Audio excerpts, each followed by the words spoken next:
Good morning, everyone. We're continuing here in the words of the Chazon Ish, EMUNAH Bitachon. We're speaking about the person who, on the surface, appears to be a tremendous Baal Bitachon, which means that they trust fully in the Rabbi Shalom. They talk about it. They seem to live like that. They encourage others. They can give drashas, so on and so forth. But the moment that some kind of a competition enters their life, which is threatening their livelihood and their success financially, this person, the strong Baal Bitachon, he falls apart. He goes into rivalry. He does whatever he can to undermine his new competition, even to the point of speaking lashon hara, of making machlekes, quarrels and fighting and the like, and turning other people against that person, and nothing seems to be too low for the so-called Baal Bitachon to do, as long as he gets his way, that his parnas is going to still be successful. Now, if you're a real Baal Bitachon, if you actually trust in Hashem, you rely upon HaKadosh Baruch Hu, you know then that everything that Hashem does and everything goes on in your life is up to Hashem. Parnasa, the key to livelihood, is in the hands of HaKadosh Baruch Hu, and if He's been bringing it to you up until now, why should you not continue, and why do you feel threatened? There's a beautiful Maisa that took place in Bnei Brak many years ago.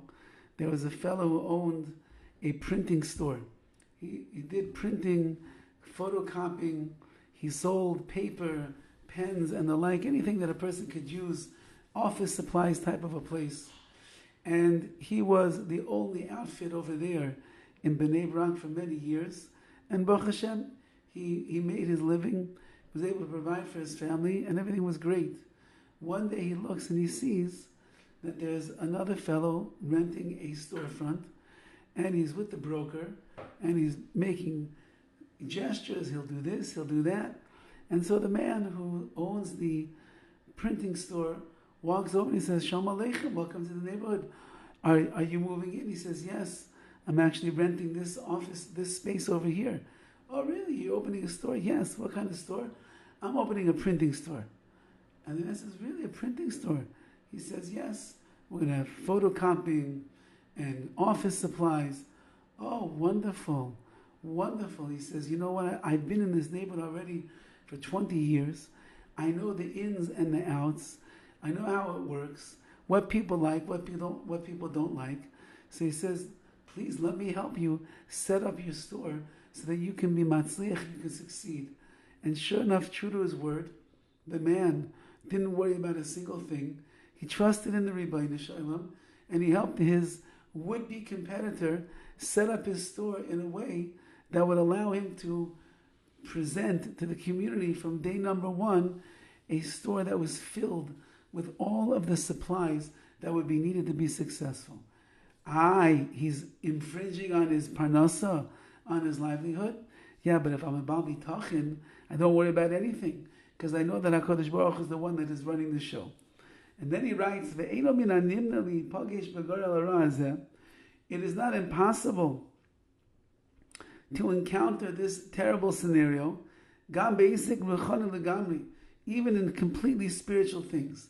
This is not only a issue and a struggle that people will have when it comes to someone infringing on their business, but even in the spiritual realm. In certain situations that might be ambiguous, all these stages of dispute that we spoke about up until this point, they're going to take place with them as well. In the same manner that we had by the financial matters, we're going to have over here in the ruchni, in the spiritual as well. Somebody opens up a yeshiva, somebody opens up another shul, somebody comes to town and they want to open a chesed organization, which I already opened up myself. If I'm a Baal Bitachon and I trust in the Rabbi Shalom, so my yeshiva will succeed, even if there's other yeshivas, and maybe even more. There's a beautiful Maisa with Rav Shmuel Kamenetsky. He should live and be well. Rav Shmuel ben Ita Etel should have a refuah shlema.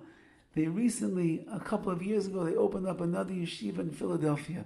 For years and years and years, the only yeshiva in Philly was Rav Shmuel Kamenetsky's Philadelphia yeshiva. They opened up a new one, huge campus, big building, trying to build a whole city over there. And when they had the inauguration, so who came to speak? Rav Shmuel Kamenetsky. And he said, you probably think, why would I be here? This is competition for me. A new yeshiva in the town that we've been in all these years all by ourselves. Maybe we're going to lose students and the like. Said Rav Shmuel, no, the Mishnah tells us, Mar b'Torah, the more Torah that there is, Mar b'Chaim, the more life there is. He says, a new yeshiva, it's adding Chaim not only to that yeshiva, to my yeshiva, to me, to my Bachrim as well, and therefore we welcome it with simcha, with joy. And that's how a person about Bitachon looks at the world. I do my job, you do your job. We might be trying to achieve and strive for the same goals. There's enough to go around for everybody. And in Mitzvah Hashem, in the schus of Bitachon, of trusting and relying upon Hashem, HaKadosh Baruch will take care of all of us. Have a wonderful day.